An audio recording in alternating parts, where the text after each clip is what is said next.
So not every day can be a day full of creativity and inspiration. There are some days where I get home from work and it was a crap day, and the last thing that I want to do is actually expend more energy to write music. I'd much rather sit on the couch, watch movies, game, drink a beer, pretty much anything other than writing music.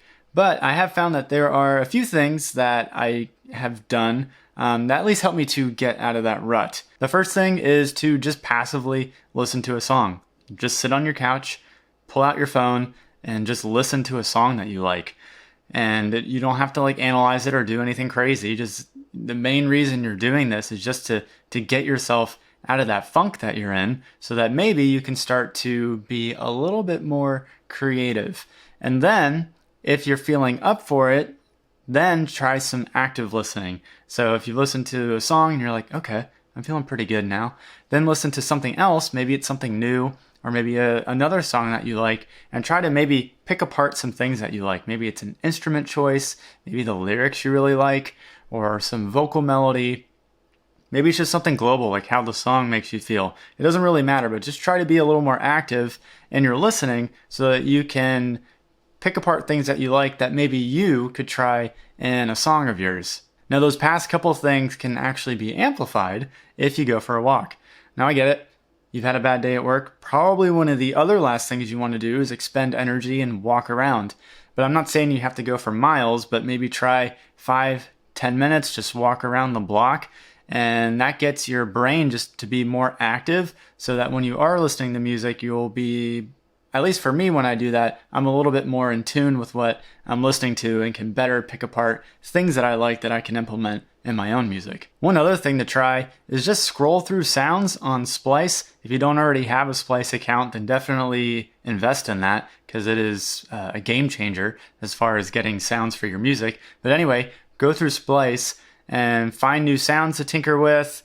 I'm already on the computer anyway, usually when I'm feeling lazy and I'm just scrolling through YouTube. So might as well just spend that time going through Splice, because it's a pretty brainless activity for the most part, and just add sounds and presets to different collections so that you can stumble upon those later when you are writing music. Another thing to try, it does take a bit of energy investment, but it is to just tinker around on whatever instrument that you play, or if you sing, then you can do that as well. I know for me, I keep my guitar by my computer so that it is very well within reach, and so I can easily just pick it up, start strumming some chords, play some melodies, or if I'm feeling into it, I'll load up a backing track or a drum track and just see if anything cool comes to mind as I'm playing. The last thing, which takes probably the most effort to do, is to actually open up your DAW and start tinkering with sounds.